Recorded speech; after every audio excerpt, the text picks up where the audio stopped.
บายดีทานดูส้มเด้อกินมะพร้าวน้ำบ่ใส่มะพร้าวนี่เราปกติมันที่กินอย่างนี้มันกับบ่ได้น้องพี่น้อง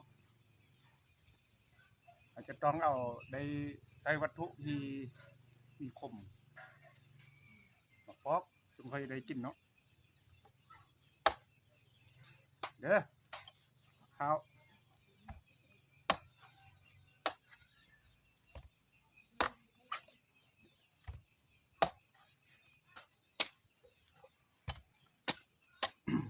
มะพร้าวเบาใส่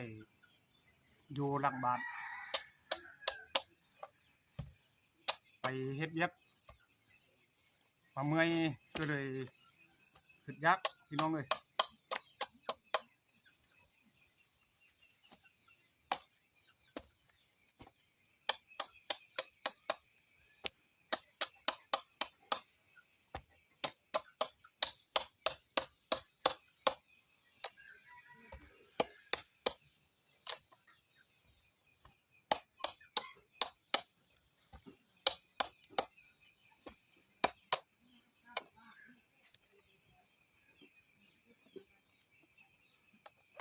โอ้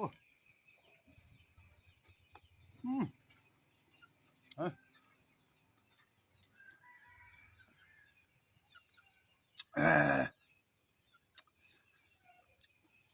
บ้านครับ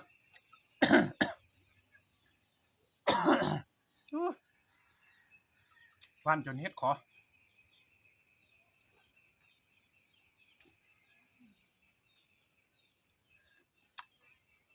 ได้ประมาณ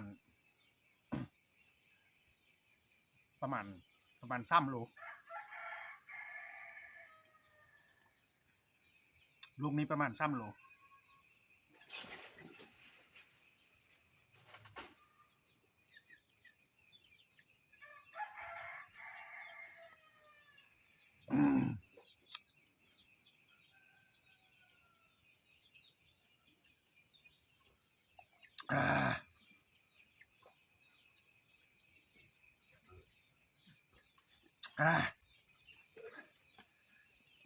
กินข้าวแรงบ่ได้สำเต้บัดนี้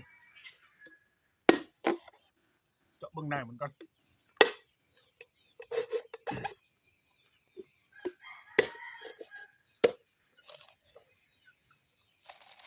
โอ้ได้มันกำลังกินพี่น้องเอ้ยมื้อวานนี้กินน้ำมันมื้อนี้กินตอนมันว่ะ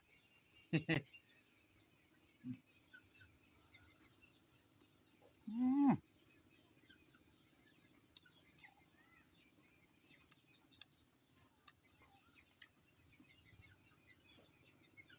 อืมอืมกำลังกิน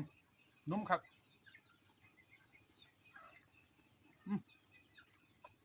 นุ่มจัง